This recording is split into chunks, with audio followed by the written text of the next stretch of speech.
asalaamualeykum mbokk yeeg xarit yi maa ngi leen di nuyu di leen ziar. sunu éphéméride tey ñoo ngi koy articuler ci 5 éléments yi nga xam ni dañ leen cité duñu ci développer trop dañ ci wax li ci ëpp solo. donc bu njëkk bi ak deuxième bi dañuy delluwaat ci ay mouvement révolutionnaire de pré-indépendance nga xam ni foo fekk askan yi ñi nga bëgg teqalikoo ak lépp naan empire ak royauté monarchie.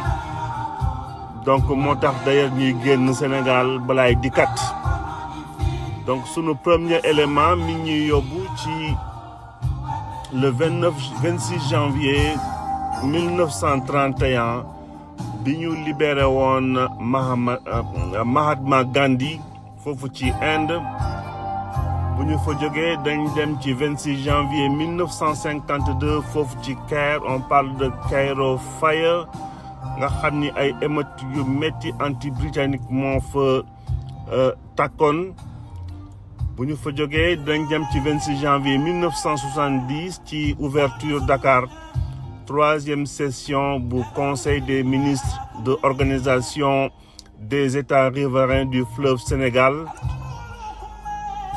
Thiaré 1973 ci meeting de clôture bu IPS foofu ci stade Iba Mar Diop. jeexale de manière beaucoup plus contemporaine le 26 janvier 2017 ci président gambien bi nga xam ni bi mu gagné élection yi ci décembre 2016 tey la mujjee woon ñibbi foofu Gambie pour mën a exercer le pouvoir. sans plus tarder enchaîner ci sunu premier élément éphéméride bi du 26 janvier 1931 tey la Britannique yi libéré woon Mahatma Gandhi ginnaaw biñ ko tegee woon loxo foofu ci ay conditions yu xaw a doy waar sax ëpp ko doole jaay ko doole. foofu ñoo ngi ko tegee woon loxo le 4 mai 1930 4 mai 1930 nga xam ne biñ koy arrêté sax mi ngi wax ñi ko arrêté enfin je vais pouvoir dormir tellement Mahatma Gandhi nekk na benn leader bu résistance foofu ci Inde. ñëpp xamee ko woon nag xeex non violente xeex bu pacifique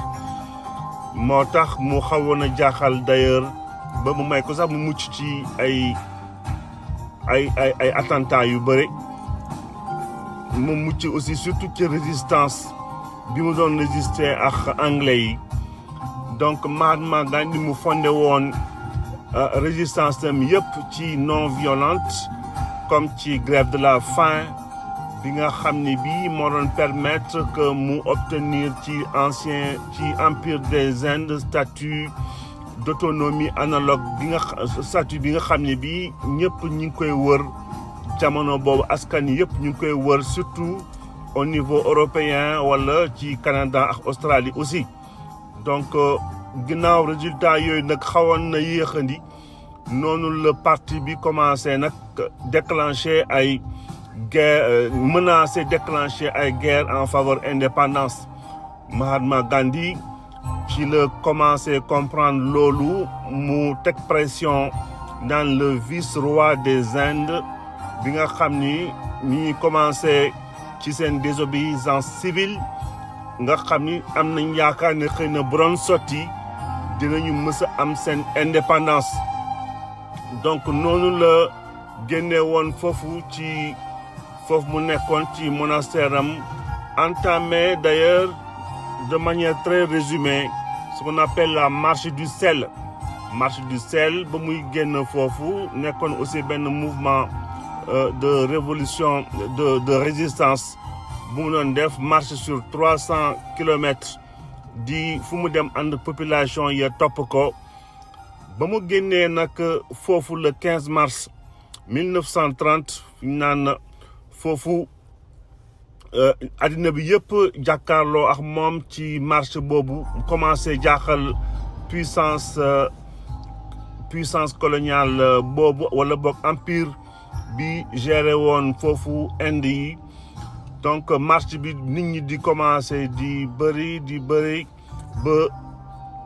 toll ci plus de ñu mujj leen arrêté plus de 600,000 contrevenants ñu mujj leen yóbbu prison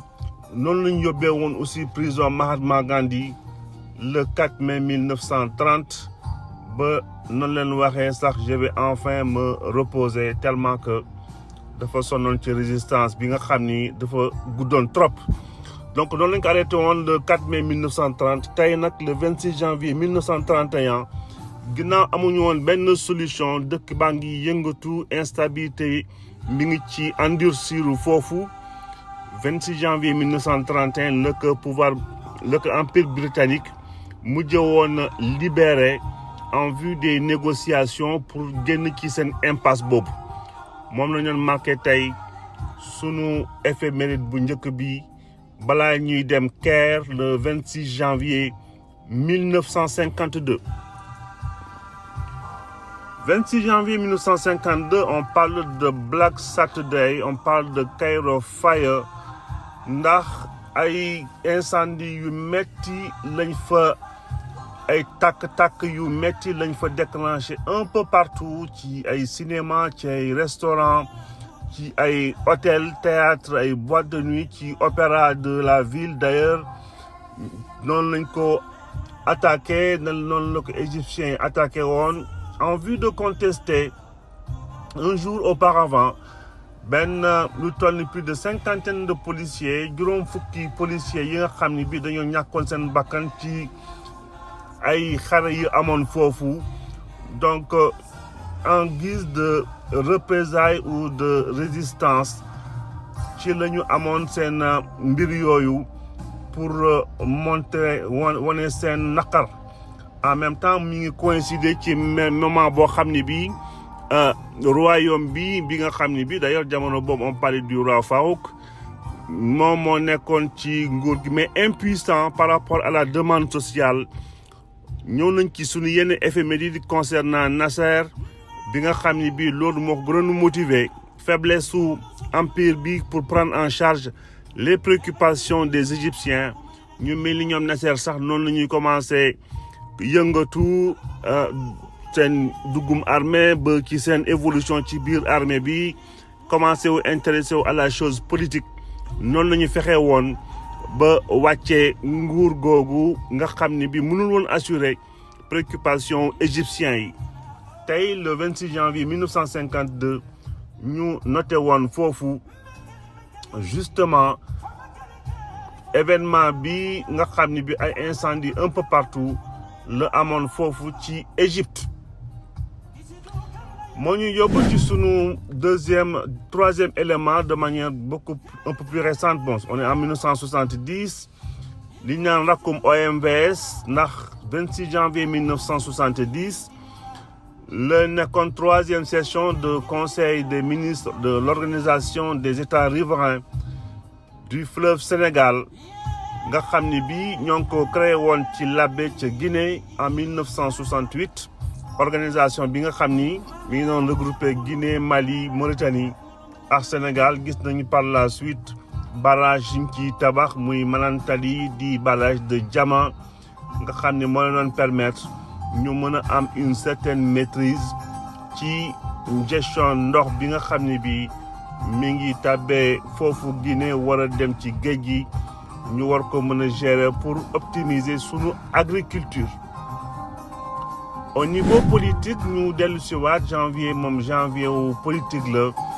26 janvier 1973 meeting de clôture ci stade Iba Mar Diop foofu ci Dakar pour des élections présidentielles et législatives yi nga xam ni ñoo ngi ko organisé woon le 28 janvier donc meeting de clôture boobu du meeting UPS donc UPS nekkoon Union progressiste sénégalais bi ñu mujj ko transformé par la suite ci parti socialiste ginnaaw congrès extraordinaire bi ñu organisé woon le 26 décembre 1976 war a jeexalee tranquillement sunu éphéméride tey ci Adama Barrow tey la mujj woon ñibbi Gambie. Adama Barrow ci élection yi ñu ko éliroon foofu le 1er décembre 2016 ñu exfiltré ko woon Sénégal mujj woon dem prêter serment sax ci seen ambassade foofu ci Dakar léegi balaa ñuy négocier ba écarter ku mel ni dictateur comme on dit dictateur on verra bien dictateur Yaya Jammeh mujjee dem làqu Assam fële Guinée équatoriale noonu lañ ko mujjee woon exfiltré tey la Adama Barrow doon ñibbisi Gambie pour exercer le pouvoir ci mandat boo xam ni bii daf ko promettroon